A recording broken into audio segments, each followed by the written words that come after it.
Mirisi, Mirisi, Mirisi. Tagam. Kilala niyo ba yan? Ay, ako kilalang kilala ko to. Mahilig magpakalat ng fake news to. Naku, balita ko. Vlogger ni Tambi to. Pero dating DDS to, ha? Pero ngayon, mga DDS vlogger, yung kaaway na niya. Dahil yung mga pinagsasabi niya, hindi natin alam kung saan ang galing or pinag-isipan ba niya. Oh, ayan. O ba? Mukhang hindi affected yung nandyan ka na, ngiti-ngiti ka pa. Kasi para sabihin na hindi siya affected ba? Ay, sus. Pagkatapos ng picture-picture dyan, baka pagtalikod, iiyak yan. O, eto, alamin po natin kung anong nangyari sa kanya. Mirisi ba? Ha? Mirisi talaga. Huli ang dating DDS vlogger. O, dito po, ayon po dito sa post, huli ang dating DDS vlogger na si Jam Magno sa bisa ng, dati hindi na po yan DDS kasi nung DDS pa yan siya, mukhang matino naman siya. Pero ngayon, iwan ko lang kung okay pa ba siya. Sa bisa ng isang warrant of arrest na pinalabas ng 10th Judicial Region ng Camiguin dahil sa kasong 3 counts na paglabag sa Cybercrime Prevention Act of 2012.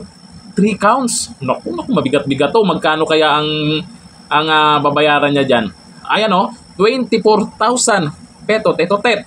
Ang piyansa sa kada count. Matatandaan, mas sumikat at nagtrending si Magno noong 2022 elections dahil sa kanyang kaliwat kanang pagpapakalat ng fake news. Grabe naman tong post na to. Nakilala dahil sa pagpapakalat ng fake news at pagbastos kay Leni Robredo. Ngayon ay mismong mga dati niyang kasamahan na DDS ang kakalaban ng vlogger dahil sa pagpanig umano neto kay Martin Romualdez at pag-endorso ng Tingog Party List. Samantala, pinabulaanan ni Magno sa kanyang Facebook post na siya ay nahuli. Hindi daw siya nahuli. Ayon sa kanya, kusa siyang sumuko sa Criminal Investigation and Detection Group o CIDG. Di nga istoryahe. Sabihin mo na lang, mirisi. O, tagam. Diba? Sabi naman sa inyo, yung karma or yung gaba, dili magsaba. Nasampulan ka na. O, kinarma na. Talaga pangiti-ngiti pa daw siya. Pero ayon po sa mga netizens dyan maraming natuwa dito Ang sabi nila, ni Philip David, tawa now, iyak later. Ayan dyan, kunwari, patawa-tawa siya. Nakikita niyo naman po dun sa picture. Patawa-tawa siya. Sabi ni Marina, gaba na sa imuday. So, karma daw, karma. Sabi ni Nia Garcia, nakangiti pero deep inside, halo-halong galit, takot, kabayan. Yun nga ibig ko sabihin dyan. Kasi, syempre, vlogger, pag nahuli, kunwari, papakita. Kasi kakalat talaga yan. Yung picture niya dyan, papakita niya na hindi siya affected. Istoryahe taday. Sabi ni Elmer, nahuli si Mirisi. Sabi ni Glory Albios, bakit ka nakulong? Ano kaso mo? Social climber, Mirisi, mayabang kasi. Oo nga, lalong yumabang to no?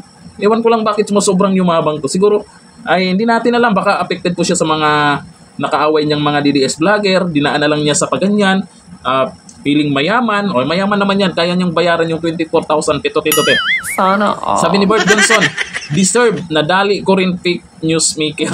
Nadali ka rin fake news maker. Sabi ni Glenn Anocus, Mirisi.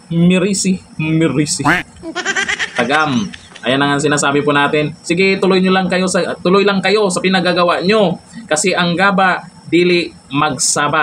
O ngayon, bandang huli, yung mga nakaaway mong mga DDS vlogger, Jam Magno, yun yung totoong tuwang-tuwa ngayon.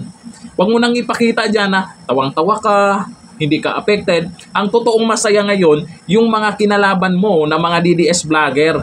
Sila yung totoong masaya ngayon. Ikaw, pagkatalikod ng kamera, malamang, sigurado ako, umiiyak ka na. Oh, Mirisi.